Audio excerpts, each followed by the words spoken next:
Tonight, President Joe Biden will deliver his third and potentially final State of the Union address before Congress. And our Washington correspondent Raquel Martin joins us live now. So Raquel, what should Americans expect to hear tonight? Good evening. We'll expect to hear the president make his pitch to voters for a second term. An estimated 30 million Americans are expected to tune in to tonight's speech, and we are now just 9 months away from Election Day.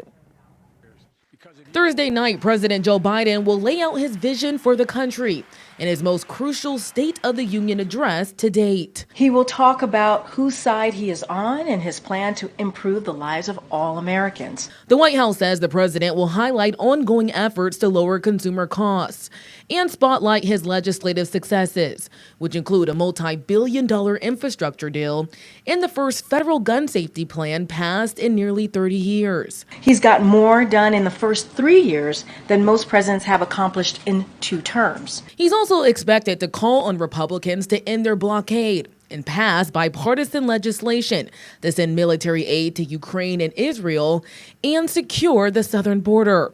Right now, Republicans are demanding tougher border policy to keep undocumented immigrants out. He is releasing them into your state. Ahead of the president's speech, Speaker of the House Mike Johnson published a 90-second video titled 3 Years of Decline, where he hammered the president on immigration and the economy. Of course, the State of the Union is not strong, and everybody around the country knows it. Senate Republican leader Mitch McConnell, who endorsed former President Donald Trump Wednesday, calls President Biden's record a disaster. He inherited everything he needed to point our nation toward further security, but he chose weakness.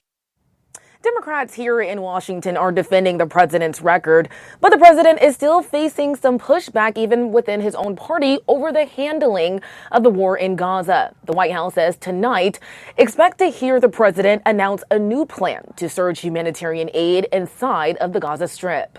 For now in Washington, Raquel Martin, back to you. All right, thanks, Raquel. And what should we expect also from the Republican rebuttal tonight specifically? Well, it looks like Republicans have tapped Senate Republican Katie Britt from Alabama to provide the rebuttal this evening. She is the youngest woman Republican elected to the Senate, so expect to hear her contrast her age to the president's. We've also already heard a rebuttal from the former president. Donald Trump released a video earlier today. In short, he says the American people need to fire Joe Biden. All right, thanks so much, Raquel. We will be checking back later.